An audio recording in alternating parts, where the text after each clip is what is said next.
Welcome to our channel. Today we how to set up CapCut for AutoCut and Beat Sync, beginner guide step by step clearly. To set up CapCut for AutoCut and Beat Sync, first, download and install the CapCut app from your device's app store. Open the CapCut app once the installation is complete. Tap on the New Project button to create a new video project.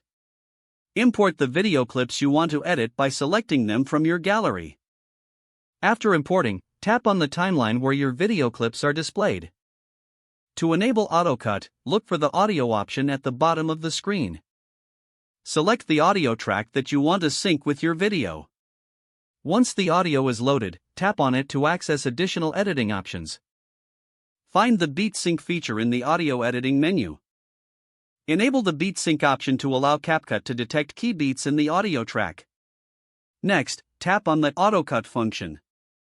CapCut will automatically split your video clips based on the detected beats. Review the automatic cuts by playing your video preview. If you want to make adjustments, you can manually drag the cut points.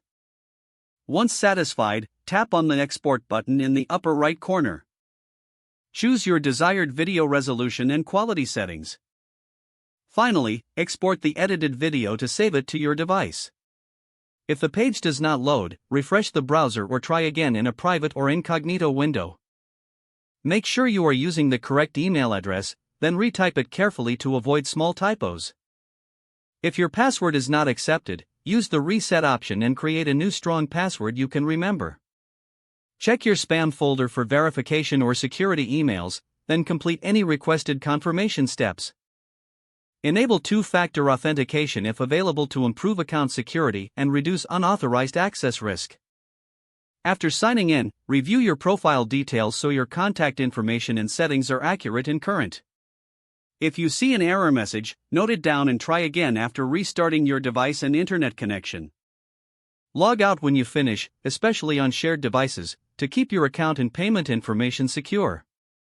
If the page does not load, refresh the browser or try again in a private or incognito window.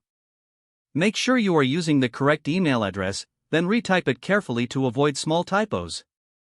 If your password is not accepted, use the reset option and create a new strong password you can remember. Don't forget to like this video and subscribe to our channel for more step-by-step tech guides.